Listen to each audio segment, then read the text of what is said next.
நம்ம தோட்டத்தில் ஆல்ரெடி மாட்டு பண்ணை இருக்குது, 10 நாள் கழிச்சு வந்து வாங்கிக்கலாம் அப்படின்னு சொன்னாங்க. இதே மாட்டுக்கு அப்படிங்கிறதுனால நம்ம அப்பா வந்து இப்படி கையில் அப்படிங்கிறதுனால அதுக்கு எதுன்னு என்ன பண்ணுறது தெரியல. ஃபஸ்ட்டு இதுக்கு வேப்பந்தழை கொடுக்கலான்னு பிளான் பண்ணியிருக்கோம். ஸோ இது வந்து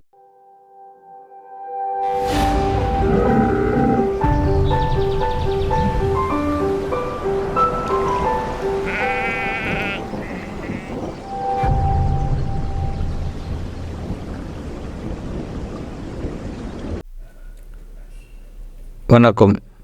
நம்ம அருவி ஃபார்ம்லேருந்து அருள்முருகன் பேசுகிறேன். நம்ம தோட்டத்தில் ஆல்ரெடி மாட்டு பண்ணை இருக்குது.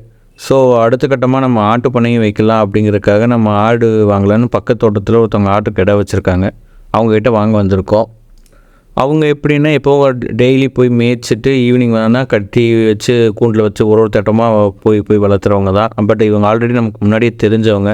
ஸோ அவங்கக்கிட்ட பேசினதுனால அவங்க வந்து என்ன சொன்னாங்கன்னா, சரி ஓகே, பட் ஆனால் இப்போ நம்மக்கிட்டே இருக்கிறது எல்லாம் கொஞ்சம் பால் குடிக்கிற குட்டி தான் இருக்குது, ஒரு 10 நாள் கழிச்சு வந்து வாங்கிக்கலாம் அப்படின்னு சொன்னாங்க.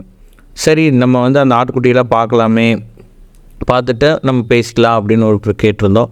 சரி நான் அவங்கள ஒரு கூண்டுக்குள்ளே ஆட்டுக்குட்டியெல்லாம் விட்டு இதில் உங்களுக்கு எத்தனை ஆடு வேணுமோ பிடிச்சிக்கோங்க அப்படின்னாரு. நமக்கு வந்து பண்ணைக்கு ஒரு 20 ஆடு வாங்கலான்னு ஃபஸ்ட்டே பிளான் பண்ணியிருந்தோம். ஸோ 20 ஆடு கேட்டிருந்தோம். அதனால் அவரும் 20 ஆடை பிடிச்சி விட்டார். இந்த ஆடுலாம் பார்த்திங்கன்னா ஒரு 40 டேஸ் அப்படின்னு நினைக்கிறேன். ஸோ அவர் வந்து ஒரு 10 டேஸ்க்கு அப்புறம் பிடிச்சிக்கலாம் அப்படின்னாரு. ஸோ 10 டேஸ்க்கு அப்புறம் நம்ம தோட்டத்துக்கு கொண்டு வந்தாச்சு. கொண்டு வந்துட்டு அதுக்கான எல்லாமே, அதாவது அது வரைக்கும் ஷெட்டு நம்ம உள்ளுக்குள்ளே ஒரு ஷெட்டில் கட்டி வச்சுருக்கோம். ஸோ அவுட்டரில் கட்டலாம் அப்படிங்கிறதுக்காக வலையடித்து அது பண்ணலாம் அப்படின்னு பண்ணோம். ஏன்னா ஃபுல் டைமில் வந்து நம்ம ஷெட்டுக்குள்ளேயே வளர்த்தவும் முடியாது, ஃபுல் டைம் நம்ம வந்து இப்படி வலையிலேயே வெளியிலையும் வளர்த்த முடியாது. அதனால் இது வந்து ஒரு டெம்ப்ரவரி ஷெட். அதாவது எப்படின்னா நைட் ஃபுல்லாக ஷெட்டுக்குள்ளேயே இருக்கும். மார்னிங்லேருந்து ஈவினிங் வரைக்கும் இப்படி ஒரு டெம்ப்ரரியான ஒரு இதில் போட்டோம்னா அதுக்கும் இயற்கையான ஒரு சூழ்நிலையில் இருந்த மாதிரி இருக்கும். கொஞ்சம் நம்ம எவ்வளோ ஸ்பேஸ் பெரிய ஆட ஆக இல்லாட்டி அதிகம் எண்ணிக்கை ஆக நம்ம இந்த சைஸை வந்து மாற்றிட்டு போயிட்டே இருக்கலாம் அப்படிங்கிறதுக்காக இதை பண்ணலான்னு ஃபஸ்ட்டு ஒரு பிளான் பண்ணி, இந்த வலையில் ஆல்ரெடி நம்ம ஃபஸ்ட் டைமே ஒரு 10 ஆடு வச்சுருந்தோம். அப்போ வாங்கின வலை தான் இதெல்லாம். ஸோ அதனால் அவங்க ஆடு வர்றதுக்குள்ளே நம்ம எல்லாம் இது பண்ணலான்னு பண்ணிவிட்டு எல்லாம் ரெடி பண்ணியாச்சு. இங்கே நம்ம ஷெட்டு, இது வந்து நைட்டு தூங்குறதுக்கான இடம். இந்த ஆட்டுக்குட்டியெல்லாம் வந்துருச்சு நம்ம ஷெட்டுக்குள்ளே.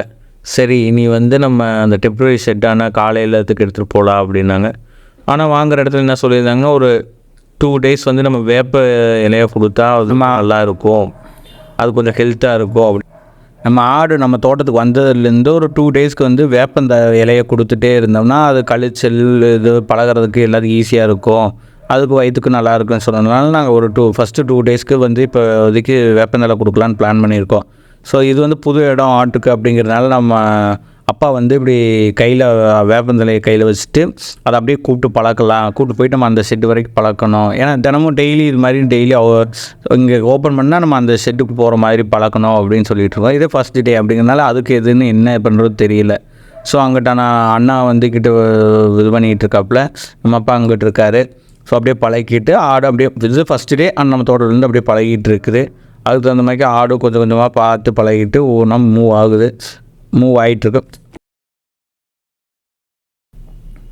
அப்பாட்ட போயிடுச்சு. ஆடு வளர்க்கணுங்கிறது இப்போ எனக்கு ரொம்ப ஆசையாகவும் இருக்குது. சரி அடுத்த ஒன்று என் மாடு பார்த்தாச்சு, மாடு ஒன்றும் அதிகப்படுத்தணும், அதுக்கப்புறம் ஆடை அதுக்கு ஈக்குவலாகவே அதிகப்படுத்தி கொண்டு போகணும் அப்படின்னு. இது நம்ம தோட்டம் தான். நம்ம தோட்டத்தில் இப்போ ஆனைப்பில் இருக்குது, அப்புறம் தேவையான தட்டு இதெல்லாம் போட்டு அடுக்கி வச்சுருப்போம். அதனால் இப்போ பண்ணிக்கலான்ட்டு இப்போ இதை ஸ்டார்ட் பண்ணியிருக்குது. ஆடு அப்படியே ஒவ்வொன்றா போயிட்டு எங்கேயுமே போகிறது கிடையாது. ஃபஸ்ட்டு டே கூட அப்படியே தோட்டத்துக்குள்ளேயே சுற்றுச்சு. நான் அப்படியே தோட்டத்தில் இருந்துட்டு ஒவ்வொரு இடமா சுற்றி பார்த்துட்டு அதை அப்படியே ஷெட்டுக்குள்ளே கொண்டு வரதுக்கு ஃபஸ்ட்டு டே கொஞ்சம் கஷ்டமாகத்தே இருந்துச்சு. பண்ணிவிட்டு பாப்பாவை போய் அந்த வேப்ப இலையிட்டு நிற்க ஆடுகள் ஒன்று ஒன்றா பார்த்து உள்ளே போயிட்டுருக்குது. ஸோ எல்லாம் உள்ளே போனோன்னே அதை சைஸை உள்ளே வச்சுட்டு எல்லாம் இறக்கி விட்டுருவோம். சைடு ஃபுல்லாக இறக்கி அதை பார்டர் பண்ணி நல்லா டைட்டாக கட்டிட்டோம்னா வராது. ஏன்னா அப்பா காட்டின வேப்ப இலையெல்லாம் எடுத்துகிட்டு போய் ஒவ்வொரு கார்னர் இந்த மூடை அந்த மூடை இப்படியெல்லாம் கட்டிட்டோம்னா அது பாட்டில் நைட் ஃபுல்லாக இந்த மூலம் அந்த மூலையும் கட்டிட்டோம்னா அது டே ஃபுல்லாக அதை கடிச்சிக்கிட்டே இருக்கும் அப்படின்னு பண்ணோம்.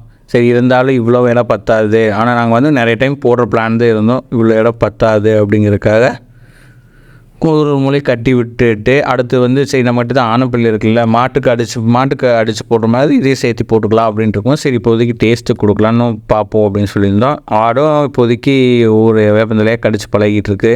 அடுத்து மாட்டுக்கு தண்ணி குடிக்கிற மாதிரி மாட்டு தீவனம் போட்டு மக்காச்சோள கூழ் கொஞ்சம் காய்ச்சி எல்லா மக்காச்சோள கூழ் இருக்குது, அதையும் மிக்ஸ் பண்ணி கொதிக்க வச்சுட்டு சரி இது குடிக்குதா டேஸ்ட் பண்ணலான்னு பார்த்தோம்.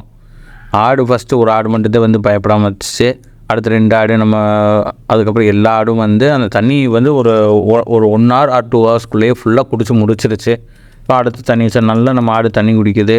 தண்ணி குடிக்கிற அளவுக்கு அதுக்கும் நல்ல ஒரு இது கிடைக்கும், உடம்பு கறி எல்லாம் ஏறும். நம்ம இப்போ வாங்கினது வந்து 20 மேல் தான்.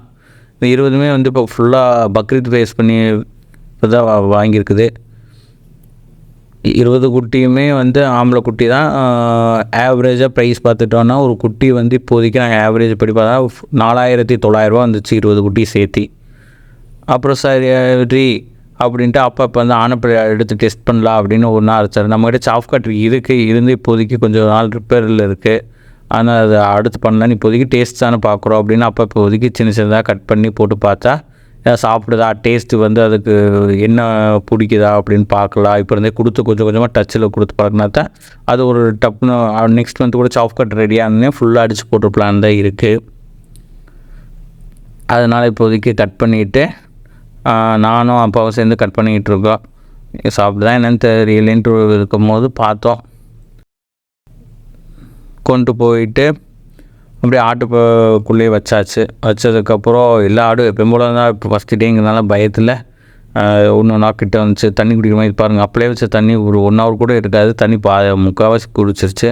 ஒரு ஆடு அதே மாதிரி இப்போ ஆனப்பிள்ளைக்கு ஒரு ஆடு வந்து வச்சிச்சு. அடுத்து 2 ஆடு. இப்போ ஆனப்பிள்ளை சூப்பராக சாப்பிடுது.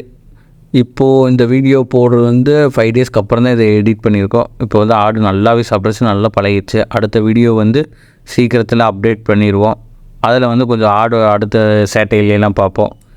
கொஞ்சம் கஷ்டப்பட்டு தான் இந்த வீடியோலாம் போட்டுக்கிட்டு இருக்கோம். கொஞ்சம் சப்போர்ட் பண்ணுங்கள் நம்ம சேனலில்.